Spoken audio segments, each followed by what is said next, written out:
And please remember, every day is tag day, and take precautions so you can increase the likelihood of getting your pet back.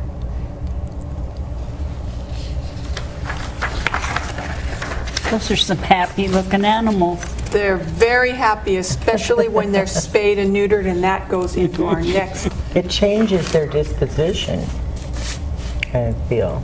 Okay, the last one is that. Oh, okay. Spay and neutering. Did you know, Lois, that one female cat and her offspring can produce 420,000 cats in a 7-year period? That's a lot. That is why that lady at the PD every spring looks so distressed. Every spring, I would go in there for various reasons, and that poor woman would be beside herself because it was spring and they were producing and they were picking them up and people were leaving them on the PD doorstep. Oh, Yep. God, that's a lot of cats.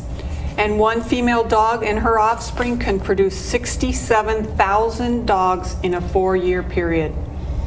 Many loving, healthy animals in our community have to be euthanized simply because there are the number of homeless animals far exceeds the number of available homes. They have mandatory spaying and neutering now in LA, don't they? I think it's unincorporated Areas. LA. I wish it was.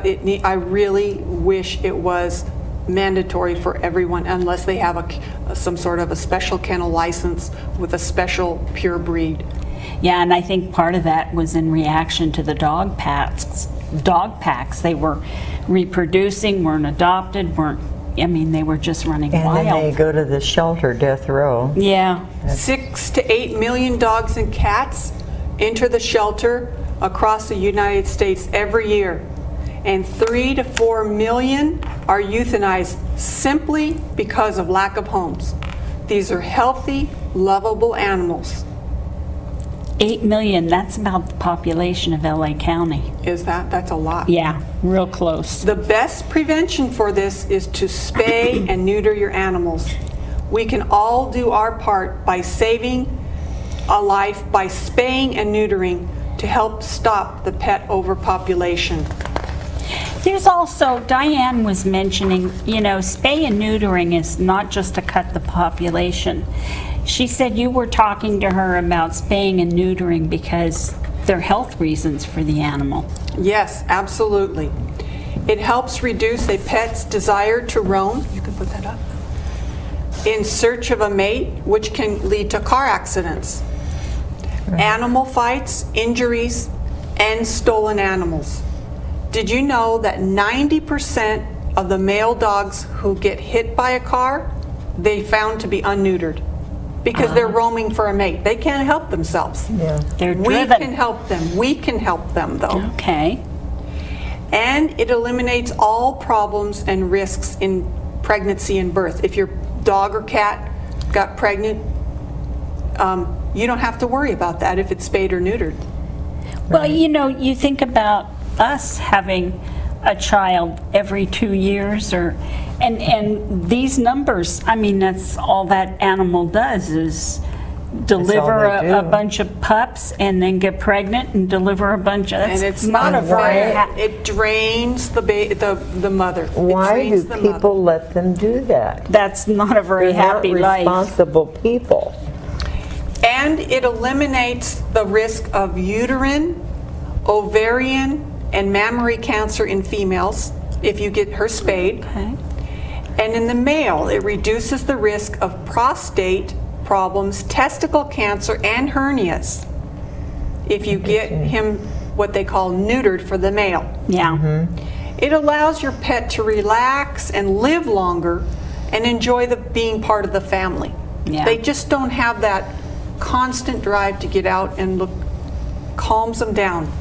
Also, owners receive a reduced licensing fee each year Okay. by having their dog spayed or neutered. The last reason is this: the shelters are overburdened with way too many animals. Spay and neutering saves animals' lives and can end the pet overpopulation problem. Spaying and neutering is a small price to pay for the health of your pet. It's very small. And the prevention of more births, which equates to saving lives of dogs and cats in shelter and rescue groups. Even if you breed your dog and cat and you say, I can find homes for them, it means fewer homes for the dogs and cats in the shelter. And I really want to encourage you and everybody to go to the shelter and rescue groups to find a very loving home. They have so much love to offer, and it really helps. And they've got to be a lot healthier, I would think, than some of these pet factories where they're shipping them over the border. Yeah, shipping them over the border. In fact, I knew a woman who went online, purchased a Boston Bulldog, little puppy, darling thing, had so many physical problems, it was unreal. Dog survived, cost her a small fortune, and the dog really suffered because it had to go through surgeries and medications. So hard. It really on was. Everybody. Yes. And that's because the dogs probably came from puppy mills, and they just breed and overbreed the female where it drains the female of all of her calcium and nutrients. Yeah. And a lot of inbreeding goes on, which compromises the health of the puppy. You know, we had a Weimaraner. Lovely dog. I mean, it took care of the kids when they were little. Never had a problem with that dog. And then she started getting old, and I really think she had dementia. She would get out and wander, and I don't think they had chips back then. I mean, this has got to be, what, 40 years ago? And she'd get out and wander and couldn't remember where home was, and we'd have to go bring her back. It was a nice dog. She was an experience, and I think it's because she was overbred. I really do. I've found that even dogs that have been abused badly can love again and show affection. Yeah. Because the rescue dogs I have love us and want to play and do things with us. They're not afraid of us, so they don't show the fear they had been through. So I find that they know. Yeah. When you rescue a dog, you're going to end up saying, really and truly, who rescued who? Yeah. Yeah. Because they save your life. Right. Yeah. They make you so happy. It seems to me, because we did get a dog for my daughter from Pomona, I think it was, the Pomona Pound. It seems to me at the time we got that puppy, I think we paid for it, and they said, hey, if you come back and prove to us that it's spayed and neutered, we'll give you a discount or something. We'll give you money Right back. now, they don't let them out at all without first spayed and neutering, and that's included in your adoption fee. The first set of shots, the spayed and neutering, and the first set of deworming is all included in the adoption fee. Okay, so we paid that fee, and then how does that work? Because this was like a 6 to 8 week puppy. They're going to be required, the puppy shots are going to be required more than the typical adult dog. Okay. I think there's 3 sets of shots required for a puppy.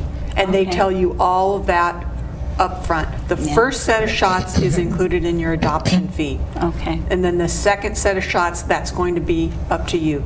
The second set of shots, second deworming, and the rabies shots. And then you need to get the license also. Okay. From your city, your local city. Okay. I find it very difficult to go to the shelters to see these sweet animals that need a home. I mean, when I go, I have adopted from the shelters. I have a certain thing in mind, and I just can't look at each dog. I just can't because they're so cute. Yeah, I know. And they're want lovable. love. So many of them are so They lovable. would be so thrilled to get out of there. They really would. But most of them come out with no life left in them. You know, That's it's too just bad. So what we're trying to get across also is don't buy puppy mill dogs. Go to these shelters and save these lovely animals. Yeah. And be sure you spay and neuter. Thanks for sharing your expertise. Oh, well, thank you, Lois. Come Thank back you, Diane. again. Thank you so much for having me. I appreciate it so Oh. much.